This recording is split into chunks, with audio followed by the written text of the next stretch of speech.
In this video, I'm going to be showing you how to get customer feedback in Shopify. Now, unfortunately, since Shopify doesn't support the customer feedback option by default, what we need to do is use a third-party platform. Don't worry though, it's completely free and very easy to set up. So the first thing I want you to do is to click the first link in the description of this video, which will take you to the Clasper platform. Once you click to the link, this is the page they're going to see.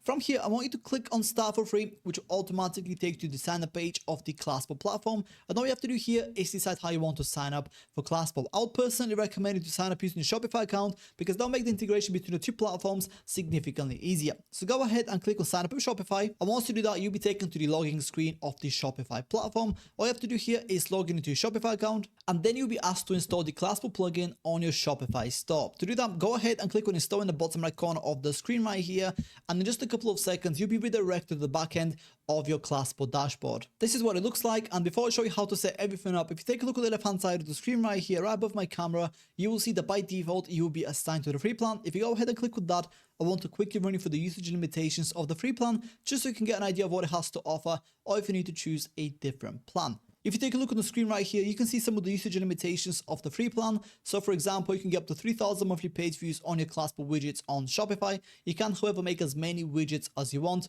Do bear in mind that with the free plan, you also get the Powered by Clasper badge. So if you want your widget to be 100% ad free, or if you plan to get more than 3,000 monthly page views on your Shopify website, then go ahead and click on Upgrade Plan right here, which will automatically take you to Clasper's plans page. This is what it looks like. And here, for example, we have the Pro 50 plan, which allows us to get up to 50,000 monthly page views on your widgets on Shopify.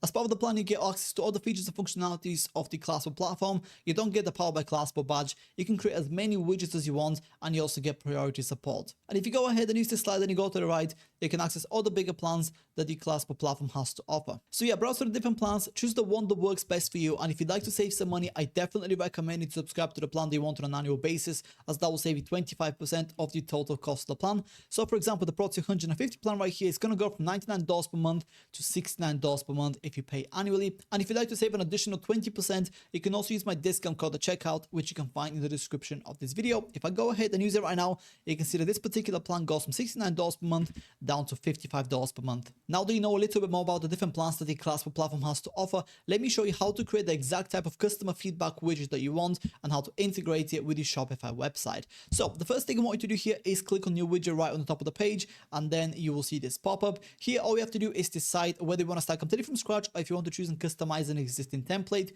I would personally recommend you to go for a template because all templates are fully customizable anyway, so that's going to save you a whole lot of time and effort in the process, and that's the route I'm going to be taking today. So go ahead and click on template library right here, and then you automatically be taken to this page, which is where you can see all the different templates that the Clasper platform has to offer. Now, the first thing that we need to do here is narrow down the options so we only see the templates that are relevant to us. To do that, go to the left hand side of the screen right here, and then underneath use case, I want you to check the collect feedback option. And then as soon as you do that, on the right hand side of the screen right here, you will get a bunch of different customer feedback templates that you can use. Now, by all means, if you want to go ahead and explore all the other options that you can check here on the left hand side, depending on what you're looking for. In my particular case, that's going to be the only option I'm going to check. So yeah, I'm just going to go ahead and choose a random template. In my particular case, I'm going to go for this one right here because it looks pretty nice and clean already. Like I mentioned previously, it doesn't really matter which template you choose. They're all fully customizable anyway. So just go ahead and choose the one they like the most initially. In my case, it's going to be this template right here. So as soon as I click on it, I get to see what it looks like by default. Here's the feedback page.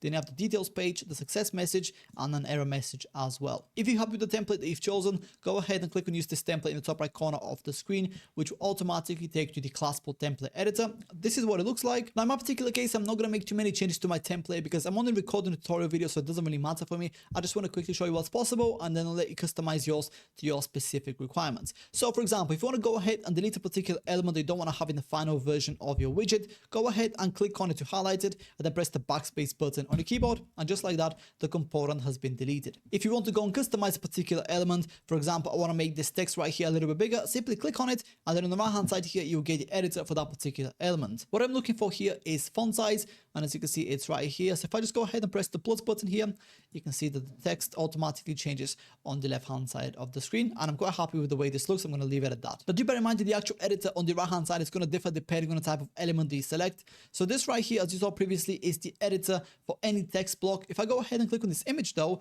you can see the editor changes for that particular element here, and this is where I can change the image. I can edit it, I can choose to display on desktop or not, and I can also customize a bunch of different settings here as well. Now, besides customizing a deleting existing elements from your template. You can also add additional components to it as well. To do that, go on the left hand side of the screen right here, which is where you can find all the different components that you can add to your particular template. Now in my particular case, I want to capture the first name of the person that is giving feedback here. So what I'm going to do is go ahead and go to fields and then choose the first name option and then simply drag it and place anywhere that I want within my template. In my case, it will be right here. And if I just go ahead and drop it, you can see that the field automatically gets added to my template. And then on the right hand side here, I can customize it to my specific requirements. In my case though, I'm quite happy with it, so I'm going to leave it at this. And that's pretty much all the changes that I'm going to make to my particular template. As you can see, it's all very straightforward and super easy to do. Once you're ready to move forward, go ahead and click on save in the top right corner of the screen right here, and then you automatically be taken to the triggering page, which is where we get to decide when and how a widget is going to be shown on a Shopify website.